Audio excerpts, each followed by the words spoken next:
Hello, this is Dr. Kim Layton, and I'm excited to be able to introduce you to the new Clinical Learning Environment Comparison Survey 3.0. The original CLECS was developed as part of my dissertation in 2007, then used by the National Council of State Boards of Nursing for their landmark study of how much simulation could replace traditional clinical hours. During COVID, we did another study adding a third learning environment, which was screen-based simulation, and our results ended with the CLECS 2.0. But we didn't have enough data to do a reliability assessment of the CLECS 2.0. But we recently got that, so now we have the new CLECS 3.0. The National Council of State Boards of Nursing did another study with the CLECS 2.0, and they had a large enough sample size they were able to share the data with us to do the reliability assessment. But what we learned was that each learning environment had a different number of subscales. And so we had traditional clinical face-to-face simulation and screen-based simulation.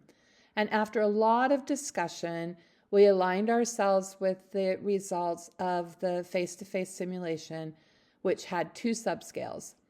Now, it's important to note that all of the items are the same. None of them have changed, but they've been rearranged into these 2 new subscales. One is the Clinical Learning Development subscale, which has 23 items. The other is Individualized Patient Focus with 5 items. Also, you'll notice at the top of the CLECS 3.0 that the Learning Environment section is empty. So you can choose whatever clinical learning environments you want to compare. So if you want to compare face-to-face simulation and virtual reality and traditional clinical, you can do that. You can choose whatever you like.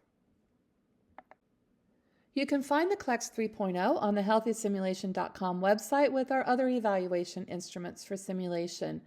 We did put this under a Creative Commons license, which essentially means that you don't have to ask permission to use the tool for any reason, whether it's your daily work, whether it is research. And to learn more about the license that we chose, you can visit the URL that is at the end of the statement in the white box. There is a manuscript in process, should be submitted by the end of today, and we hope that you find this new tool useful for your work.